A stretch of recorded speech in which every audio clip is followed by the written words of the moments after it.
చిటిబాబు గారు నమస్తే అండి. నమస్తే నమస్తే. చిటిబాబు గారు, ఇక్కడ రెండు విషయాల గురించి పెద్ద ఎత్తున చర్చ జరుగుతోంది. కార్మికులు సమ్మెకు దిగడంతో షూటింగ్లన్నీ కూడా ఆగిపోయాయి. అది సినీ పరిశ్రమలో అన్ని క్రాఫ్ట్లకు కూడా ఇబ్బందే. రెండు, నిర్మాతలందరూ చిరంజీవి ఇంటికి వెళ్ళి ఈ సమస్యకు పరిష్కారం అడగడంతో చిరంజీవే సినీ పరిశ్రమకు పెద్ద దిక్కు అనే చర్చ జరుగుతోంది. సో ఈ సమస్యకు పరిష్కారం ఎలా? సినీ పరిశ్రమకు పెద్ద దిక్కు ఎవరు? పెద్ద దిక్కు ఎవరు అనే విషయం కన్నా ముందు అసలు ఈ సమస్య జటిలమైన సమస్య. ఎందుకంటే ఇద్దరు పక్కన ధర్మం ఉంది, ఇద్దరు పక్కన న్యాయం ఉంది, ఇద్దరు పక్కన ప్రాబ్లం ఉంది. కార్మికుల విషయం, కార్మికులు ఇప్పుడు ఈ 2 ఏళ్ల క్రితం అగ్రిమెంట్ 30% ఇవ్వాలి అనేది ఇవాళ బతుకు భారమై పెరిగింది. ఒక పెద్దవాళ్ళకే కాదు, కోర్టు తీసుకునే వాళ్ళకి కాదు, వేలు తీసుకునే వాళ్ళకి కూడా భారం పెరిగింది. కార్మికులు వాళ్ళ గతంలో ఈ అగ్రిమెంట్ చేయడానికి 7,500 8,000 అయితే సింగిల్ బెడ్రూమ్ దొరికేది. ఇవాళ 15,000 పెడితే కానీ ఈ దరిదాపుల్లో ఎక్కడ దొరకదు. సో వాళ్ళు ఇక్కడ కాకుండా ఎక్కడో ఊరవుతులు వెళ్ళి ఇక్కడ పనిచేయలేరు కనుక వాళ్ళ బాధలు, వాళ్ళ కష్టాలు ఆలోచించవలసి 20% 30% అన్నారు. 30% అనేది వాళ్ళు అడగడంలో వాళ్ళ పాయింట్ ఆఫ్ వ్యూ ధర్మం ఉంది, న్యాయం ఉంది. వాళ్ళ కష్టానికి అడుగుతున్నారు, ఊరిని అప్పడానికి అడగట్లేదు. అందరికి పెరుగుతున్నాయి, అందరికి పెంచుతున్నారు. మా కార్మికులకి చిట్టిబాబు గారు, ఓకే చిట్టిబాబు గారు, ఇంతకుముందు మనం అనుకున్నట్టే ఇది ఒక జటిలమైన సమస్య. ఇది ఇండస్ట్రీ సమస్య. కార్మికులు రాకపోతే మొత్తం షూటింగ్లన్నీ ఆగిపోతాయి. షూటింగ్లన్నీ ఆగిపోతే పరిశ్రమలో స్తబ్దత నెలకొంటుంది. మరి ఇలాంటప్పుడు ఒక సమర్థవంతమైనటువంటి మధ్యవర్తిత్వం ఉండాలి. దయచేసి నేను చెప్పేది కొంచెం విషయం పూర్తిగా అర్థమవునేవ్వండి, తర్వాత మిగతా విషయాలు మాట్లాడాలి. విషయం ఇక్కడ సమస్యని గురించి మాట్లాడాలి. ఫస్ట్ అందరికి అర్థం అవ్వాలి కదా. ఇది ఈ సమస్య వాళ్ళు పిల్లర్స్ అనేవాళ్ళు, ఇండస్ట్రీకి పిల్లర్స్ ఎవరు అని వీళ్ళు వాళ్ళు నలుగురే పిల్లర్స్ కాదు. హీరో హీరోయిన్, డబ్బులు పెట్టి ప్రొడ్యూసర్, డైరెక్టరే ఈ పిల్లర్స్ కాదు. ఈవెన్ దిస్ కూడా పిల్లరే, కాస్ట్యూమ్ వర్కర్ కూడా పిల్లరే. అందరూ పిల్లర్స్. వీళ్ళందరూ పిల్లర్స్ అయితే షూటింగ్ లో 20 మంది కలిసి పనిచేస్తేనే ఆ రోజు షూటింగ్ కనుక అందరూ పిల్లర్స్. ఎవరి శక్తి అనుకుంటుంది, ఎవరు స్కిల్డ్ లేబరు, నాన్ స్కిల్డ్, ఇవన్నీ ఈ ట్రేడ్ యూనియన్ మాటలు. ఈ ట్రేడ్ యూనియన్ మాటలు మన సినిమాకి పనిచేయవు. ట్రేడ్ యూనియన్ రూల్స్ ప్రకారం అయితే సినిమాలు తీయలేదు కనుక అది అర్థం చేసుకోవాలి. ఈ ట్రేడ్ యూనియన్ భాష మాట్లాడకూడదు ఫస్ట్. అసలు ఈ ప్రొడ్యూసర్స్ అది మారుకోవాలి. మేము బయట నుంచి ఎన్నాళ్ళు తెస్తారు, బయట ఎంతమంది తెస్తారు, ఎన్ని సినిమాలు చేస్తారు, కార్మికులు కడుపులు కొట్టి కార్మికుల్ని రెచ్చగొట్టదు. ఈ మాటలు తప్పు. ఈ మాటలు మాట్లాడకూడదు. అక్కడ వాళ్ళు ఎవరు రెచ్చగొడుతున్నారు? చిట్టిబాబు గారు, కార్మికులను ఎవరు రెచ్చగొడుతున్నారు? విజయ్, ఈ మాటలే ప్రొడ్యూసర్స్ ఈ మాటలు అనకూడదు. ఎవరన్నా సరే ఆ మాట అనకూడదు. ఏది మేము బయట నుంచి తెచ్చుకుంటాం, స్కిల్డ్ లేబరు. ఏంటి స్కిల్డ్? ఎవరు స్కిల్డ్ కాదు, ఎవరు స్కిల్డ్ కాదని ఎవరు ప్రొఫెషనల్ కాస్ట్యూమ్ అసిస్టెంట్ కూడా స్కిల్డే. ఎవడు కాదు వాడి పనిలో వాడు స్కిల్డ్ కాదు. మేము ఊరు బయట నుంచి తెచ్చుకుంటాం. బయట ఎంతమంది తెచ్చుకుంటారు, ఎన్నిసార్లు తెచ్చుకుంటారు, ఎన్ని సంవత్సరాలు తెచ్చుకుంటారు. ఇక్కడ లక్షల మంది ఇక్కడ సినిమా నమ్ముకుని, ఇండస్ట్రీ నమ్ముకుని ఇక్కడ ఉంటే వాళ్ళని కాదని పోయి ఈ తప్పు అలా మాట్లాడటం వల్ల వాళ్ళు రెచ్చగొట్టమే కదా.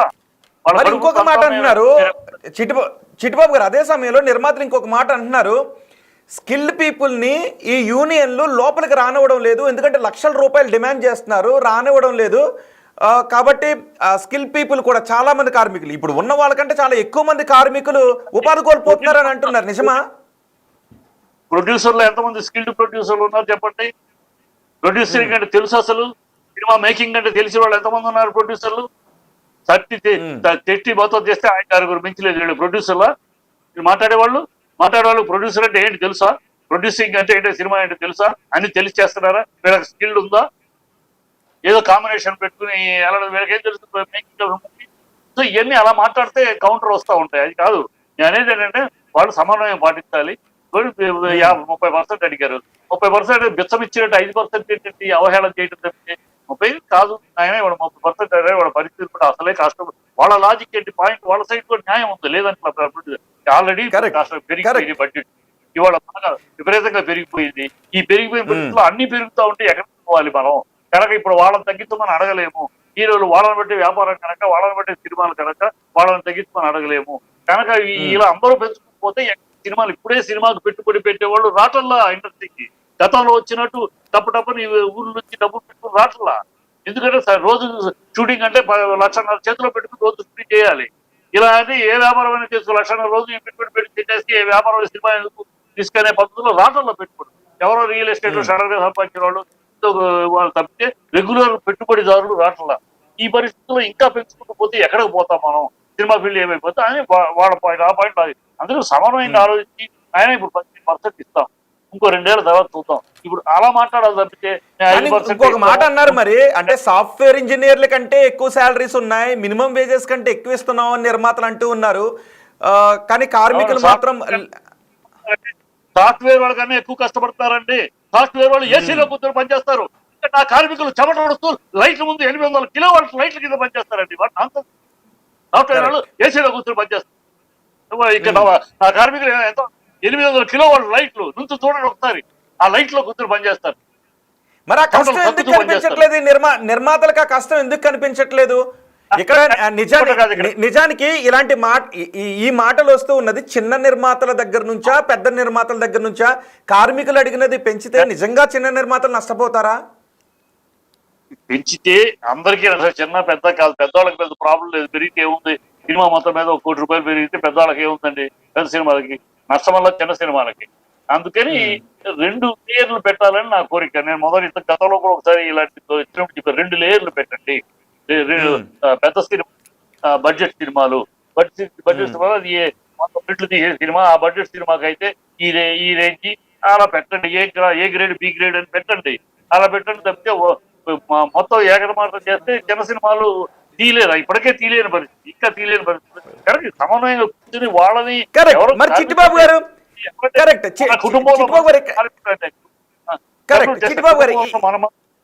అంటే మన కుటుంబంలో మనుషులే, వాళ్ళని ఉండి పోతే అనే పద్ధతిలో మాట్లాడకూడదు. అవును, సినీ కళామతలి బిడ్డలే కదా కార్మికులన్నా కూడా, సినీ కళామతలి బిడ్డలే కదా వాళ్ళందరూ కూడా.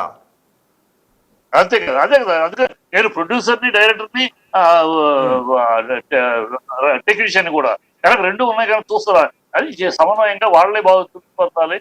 మరి ఇప్పుడు ప్రొడ్యూసర్లు కూడా కరెక్ట్. చిట్టిబాబు గారు, మరి ఇప్పుడు ఈ సమస్య జటిలంగా ఉంది. మీరు అన్నారు 5% బిచ్చం వేసినట్టు వేస్తారా వీళ్ళు అని అన్నారు, 30% ఎక్కువ. మరి మధ్య మార్గంగా వెళ్ళాలి అంటే ఒకరు పెద్దరికం పాత్ర తీసుకోవాలి. మరి ఇప్పుడు ఆ పెద్దరికం పాత్ర తీసుకోవాల్సింది చిరంజీవి గారైనా? ఇప్పుడు ఆ సమస్యకు చిరంజీవి గారి ద్వారా పరిష్కారం లభించబోతుందా? ఉన్నవాళ్ళలో, ఇప్పుడు ఉన్నవాళ్ళలో గతంలో ఉన్న పెద్దలందరూ లేరు కనుక ఇప్పుడు ఉన్నవాళ్ళలో ఈ పెద్ద ఆయన సీనియర్ హీరో కనుక ఆయన తీసుకోవాలి. అది తీసుకుని ఆయన ఎలా సమన్వయం చూద్దాం, ఆయన సమన్వయపరచడం, ఆయన ఎట్లా కార్మికులు. గతంలో అయితే ఏంటంటే దాసరి గారు ఉండేవారు, కంపని కార్మికులకు ఇచ్చేవారు, 25% ఫెడరేషన్ అందరిని పిలిచి ఆయన ఇంట్లో మీటింగ్ పెట్టి దానికి కొలికి తెచ్చేవారు. ఇప్పుడు కాకుండా ఆ చొరవ తీసుకోవాలి కదా, ఇప్పుడే కదా నిజానికి. అవునవును, అంటే నిజానికి ఇప్పుడు చాలా మంది ఎందుకు ఒక విషయం గురించి మాట్లాడాలంటే ఎందుకులే మనకు వచ్చింది, వివాదాల జోలికి ఎందుకు అని కొంచెం పక్కకి వెళ్ళేటటువంటి ధోరణి కనిపిస్తుంది ఇండస్ట్రీలో ఉన్న సమస్యల విషయంలో. కాబట్టి ఇప్పుడు పెద్దదికి ఎవరు కూడా కనిపించట్లేదు. సో ఇప్పుడు నిర్మాతలందరూ మళ్ళీ చిరంజీవి ఇంటికి వెళ్ళారు. చిరంజీవి కూడా నేను కార్మికులతో మాట్లాడుతాను అన్నారు. సో ఆ పెద్దరికం పాత్ర ఆయన తీసుకున్నారు. ఇప్పుడు ఏంటంటే చిరంజీవి గారు తీసుకుంటున్నారంటే ఒక అపోహ ఉంటుందండి ప్రజల్లో ఖచ్చితంగా. ఎందుకంటే ఆయన ఇంట్లోనే 6 పెద్ద హీరోలు ఉన్నారు. సో పెద్ద హీరోలు ఉన్న ఇంటి యజమానిగా ఆయన ఈ కార్మికుల కోసం పనిచేస్తారా, వాళ్ళ బెనిఫిట్ చూస్తారా, కార్మికుల బెనిఫిట్ చూస్తారా అనేది ఒక అనుమానం అందరిలో ఉంది. కానీ ఈ అనుమానాన్ని ఆయన ఛేదిస్తాడు. ఆయన అనుమానాన్ని కాదు, అలా కాదు, నా ఇంట్లో హీరోలు ఉన్నారు కనుక నేను పెద్దల కోసం పనిచేయడం కాదు, ఈ సమస్య కష్టజీవులు కార్మికుల విషయం ఉంది కనుక ఈ కార్మికులకి న్యాయం చేయడానికి ముందు ఉంటాను అని ఆయన వచ్చి చేస్తాడని నమ్ముతున్నాను. నేను ఏదో ఒక సమన్వయం 15% ఇవ్వండి, ఇప్పుడు 2 ఏళ్ల తర్వాత మళ్ళీ కూర్చున్నాం, ఇప్పుడు ప్రస్తుతానికి 15% చేయండి, లేదు 2 లేయర్లు, ఈ చిన్న సినిమాలకి 5%, పెద్ద సినిమాలకి 10% అట్లా 2 లేయర్లు చేయండి.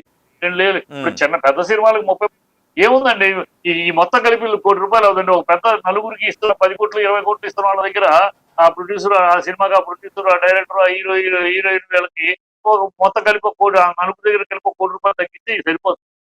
వాళ్ళకి ఇచ్చే దాంట్లో 1 కోటి రూపాయలు తగ్గిస్తే వాళ్ళకి తగ్గేది తెలియదు. ఆ 1 కోటి రూపాయలు ఇలా మొత్తం ఈ సమస్య మొత్తం తీరిపోతుంది. సో ఈ యాంగిల్లో ఆలోచిస్తే వాళ్ళకు పెద్ద విషయం కాదు. కానీ ఒప్పుకుంటారా, వాళ్ళకి వచ్చే దాంట్లో తగ్గించుకోవడానికి అంగీకరిస్తారని ప్రశ్న. ఎంతండి అంటే హీరో వచ్చే దాంట్లో తగ్గించుకోవటానికి అంగీకరించటానికి అని అంటున్నారు మీరు? హీరోనే కాదు, హీరో, హీరోయిన్, డైరెక్టరు, ఈ బ్యాచ్ ఉన్నారు. వీళ్ళు కోట్లు తీసుకుంటున్నారు, తప్పలేదు. వాళ్ళ పొజిషన్ బట్టి వాళ్ళ సక్సెస్ దాన్ని తప్పుకుంటున్నారు. కానీ ఆ కోట్లు తీసుకుంటారు కనుక ఇలాంటి ఇండస్ట్రీకి సంబంధించిన జటిలమైన సమస్య, కార్మికుల సమస్య, మన బిడ్డల సమస్య, మన మన మన కుటుంబంలో సభ్యుల సమస్య కనుక వాళ్ళకి ఇచ్చే దాంట్లో సినిమాకి వాళ్ళకి సపోజ్ 5 కోట్లు ఇస్తున్నారు, మీకు నాయన ఒక 50 ఇస్తాం, 10 కోట్లు ఇస్తున్నారు, 10 కోట్లు 8.5 9.5 కోట్లు ఇస్తాం. ఇట్లా ముగ్గురు దగ్గర 3.5 కోట్లు 50 లక్షలు తగ్గిస్తే ఇది సరిపోయే. ఈ 1 కోటి కన్నా ఎక్కువ ఉదయం ఖర్చు, ఒక సినిమా 1 కోటి కన్నా ఎంత అవుతుంది అసలు ఒక సినిమాకి కార్మికులకు పెట్టే ఖర్చు ఎంత అవుద్ది మినిమం టు మాక్సిమం? రోజుకి ఈ కార్మికులకి పెట్టే ఖర్చు రోజుకి డైలీ పేమెంట్లు, ఎప్పటికప్పుడు పేమెంట్లు ₹1,00,000 అవుతారు. ఇప్పుడు 1,50,000 60 రోజులు అంటే 60 లక్షలు, అది ₹1,00,00,000 మాక్సిమం ₹1,00,00,000 మించి అవ్వదు. చిన్న సినిమాలు 100 రోజులు కూడా తీయరు. మాక్సిమం అయ్యేది పెద్ద సినిమాలకి 80 రోజులు 100 రోజులు వాళ్ళకి అవుతాయి. వాళ్ళకి అయినా పర్వాలేదు. పెద్ద సినిమాలకి అయితే కోట్లు వాళ్ళకి ఇంటర్నేషనల్ వ్యాపారం ఉంది. అయితే అంటే వాళ్ళే పోగొట్టుకోమని కాదు, ఇంటర్నేషనల్ వ్యాపారం ఉంది, పెద్ద వ్యాపారం వాళ్ళు పెరిగింది, మార్కెట్ బాగా పెరిగింది. మార్కెట్ విపరీతంగా పెరిగి గతంలో లేదు, మార్కెట్ పెరిగింది, అందరూ అనుభవిస్తున్నారు, కార్మికులు అనుభవించట్లేదు. అది ఆలోచించాలి మనం. ఇంత మార్కెట్ దేశవ్యాప్తంగా పెరిగి పాన్ ఇండియా సినిమా, ఈ తెలుగు ఇండస్ట్రీ ఎక్కడో ఉన్నత శిఖరాన ఉండి అందరూ అనుభవిస్తున్నారు. హీరోలు, హీరోయిన్లు, ఆర్టిస్ట్, డైరెక్టర్లు, అందరూ చిన్న ఆర్టిస్ట్ కూడా అనుభవిస్తున్నారు. కానీ కార్మికులు అనుభవించట్లేదే ఆ ఫలాన్ని, ఆ ఎరువు అభివృద్ధి. అది కార్మికులకు అందించాలనే సదుద్దేశం మనందరికీ ఉండాలని నా కోరిక. ఇందులో ప్రొడ్యూసర్లు ఏదో ఆలోచించి చేయాలి. వాళ్ళు మన పెట్టలే ₹1 వాళ్ళు మన ఇక్కడ ₹1 తగ్గిస్తే ఇక్కడ 10 మందికి సరిపోతుంది. ఆ సింపుల్ లాజిక్. ఓకే చిట్టిబాబు గారు, ఫైనల్ గా ఇక్కడ ఈ సమస్య పరిష్కారం ఎలా దొరుకుతుందన్న దాంతో పాటు ఇలాంటి సమస్య వచ్చినప్పుడు పెద్ద గురించే చర్చ జరుగుతూనే ఉంది కదా. గతంలో కూడా నేను పెద్దనే అని మోహన్ బాబు అంటూ ఉండేవారు. కానీ ఇప్పుడు మోహన్ బాబు ఎక్కడ, చిరంజీవి పెద్ద దిక్కుగా మనకి కనిపిస్తున్నారు అనే ఈ రకమైనటువంటి చర్చ జరుగుతోంది. మోహన్ బాబు దూరం అయ్యాడు, తప్పు. అప్పుడు కూడా ఆయన నేను పెద్ద అని అనలా. ఆయన సందర్భం వేరు, ఆ సందర్భం వేరు, ఆ కమెంట్ వేరు. ఇప్పుడు ఏంటంటే ఎవరికి వాళ్ళు అందరూ తేడా ఏంటంటే మీరు ఆలోచించాల్సిందంటే గతంలో అంటే ఒక జనరేషన్ గ్యాప్ ఉంటుంది పెద్దలకిను ఉన్న మిగతా వాళ్ళకి. ఇప్పుడు వీళ్ళందరూ ఒకే జనరేషన్ లో అక్కడ కొంచెం ఈగోలు వస్తాయి. నువ్వు చెప్పింది నేను ఇలా, నాకు తెలియదా, నేను చెప్పింది ఇట్లా వస్తాయి.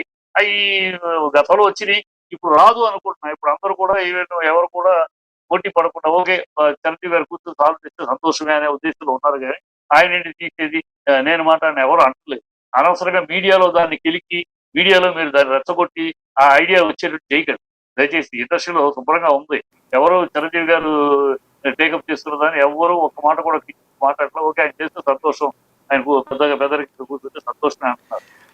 అంటే చిరంజీవి గారు ఏమన్నారంటే గతంలో అందరూ సమానంగానే ఉండాలి, సినీ పరిశ్రమలో ఏ సమస్య వచ్చినా అందరూ కలిసికట్టుగా ముందుకు వెళ్ళాలి, నేను పెద్దని కాదు అని అన్నారు. కానీ ఎవరు అవునన్నా కాదన్నా పెద్ద దిక్కు చిరంజీవే అనే చర్చ ఉంది. ఎవరు అవునన్నా కాదన్నా పెద్ద దిక్కు చిరంజీవే.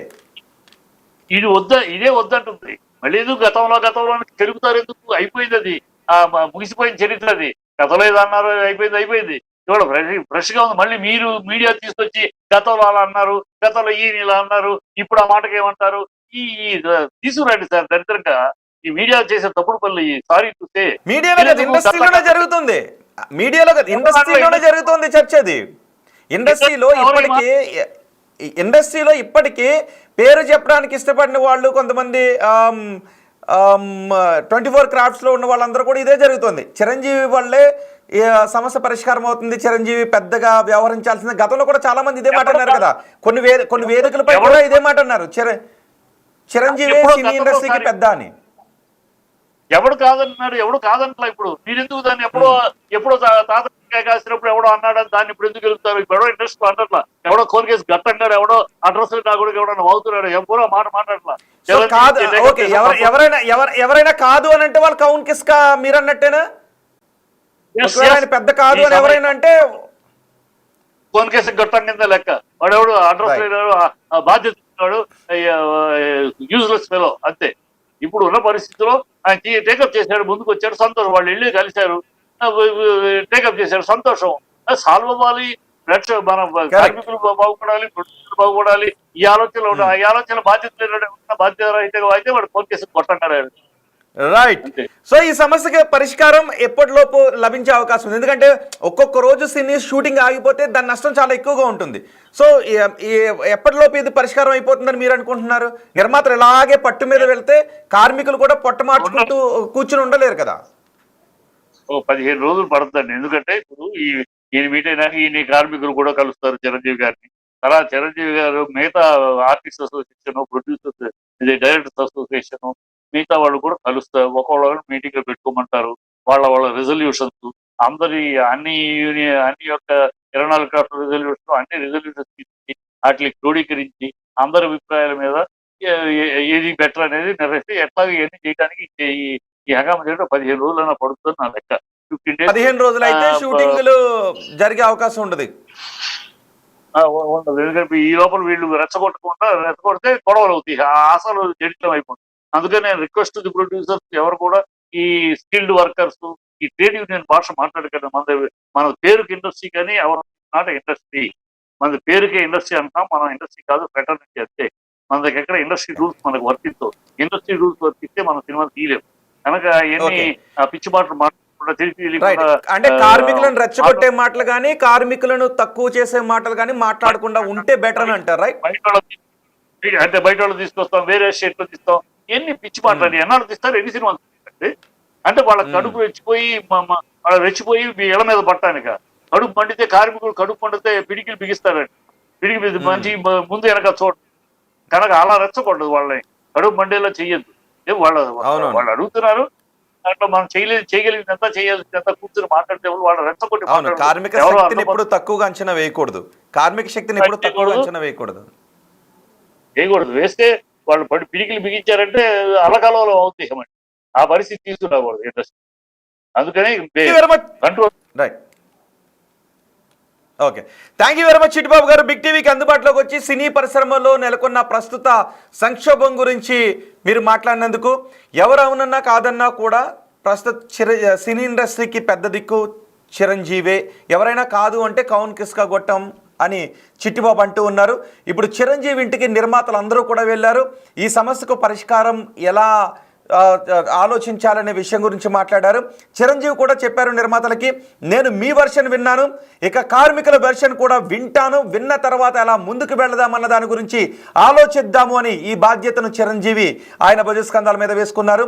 సో రేపు ఎల్లుండో కార్మికుల వెర్షన్ని కూడా చిరంజీవి వినబోతున్నారు.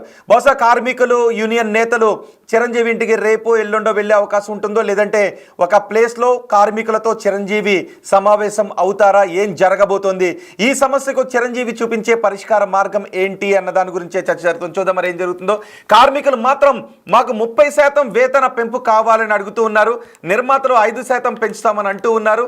కాదు అని కార్మికులు అంటూ ఉన్నారు.